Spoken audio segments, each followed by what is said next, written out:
মুসলমানরা পিছিয়ে কেন? পুরো বিশ্ব তাদের দখলে। প্রযুক্তিগত শক্তিতে, সামরিক শক্তিতে, ধন সম্পদ আর ক্ষমতায় তাদের ধারের কাছেও মুসলমানরা যেতে পারছে না। কি এমন কারণ, কি এমন আধ্যাত্মিক শক্তি রয়েছে তাদের, কখনো কি অনুধাবন করার চেষ্টা করেছেন? কিভাবে করবেন? সময় কোথায়?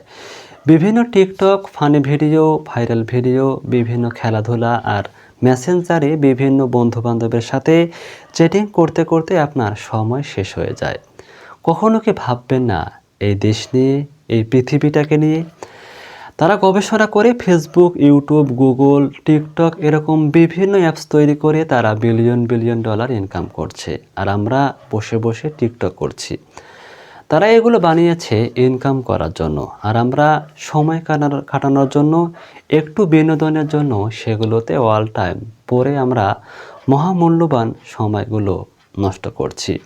আর তারা আমাদেরকে মিথ্যা মজার ধোঁকায় ফেলে কোটিপতি হচ্ছে। কবে আমাদের হুঁশ ফিরবে?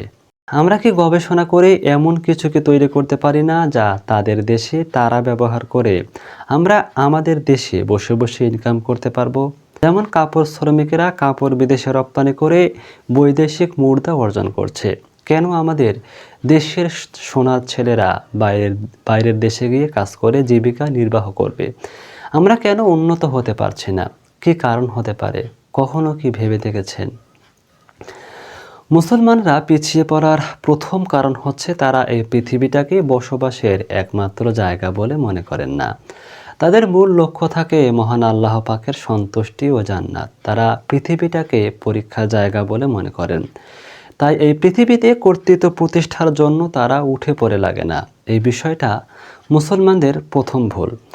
দুনিয়াকে সম্পূর্ণ ছেড়ে দিয়ে সন্ন্যাসী হয়ে মহান আল্লাহর সন্তুষ্টি অর্জন করতে হবে, এই শিক্ষা ইসলাম কখনো দেয়নি।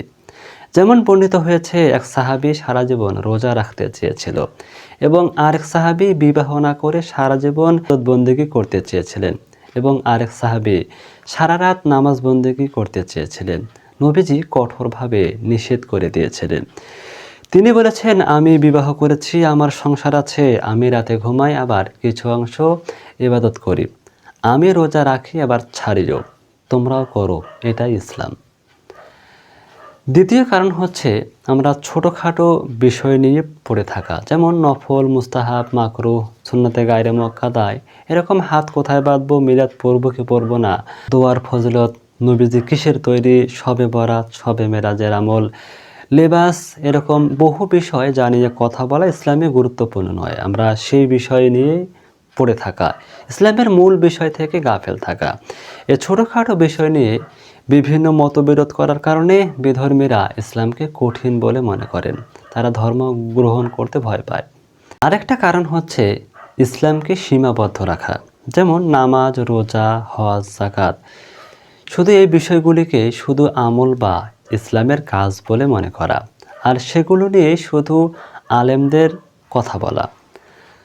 কোরআনের কর্তৃত্ব প্রতিষ্ঠা বা শাসন ব্যবস্থা যে কায়েম করা যে মূল বিষয়, কোরআনের শাসন ব্যবস্থা চালু করার জন্য যে মুসলমানদেরকে যুগের সাথে তাল মিলিয়ে যে প্রযুক্তিগত উন্নত সামরিক সক্ষমতা, আত্মরক্ষার জন্য যে মুসলমানদেরকে সময়ের সাথে সাথে যুদ্ধ বিমান, অ্যাটাক হেলিকপ্টার, পারমাণবিক অস্ত্রের ক্ষমতায় যে নিজেদেরকে উন্নতির শিখরে রাখতে হবে, যাতে কোনো দেশ মুসলমানদেরকে চোখ রাঙাতে না পারে, মুসলমানরা যাতে মহাবিশ্বে ইসলামের কর্তৃত্ব প্রতিষ্ঠা করতে পারে, এগুলো যে ইসলামের কাজ বা বড় আমল, আমরা ভুলে গেছি। আমরা সারা বিশ্বে মুসলমানরা আজকে নির্যাতিত এবং নিপীড়িত।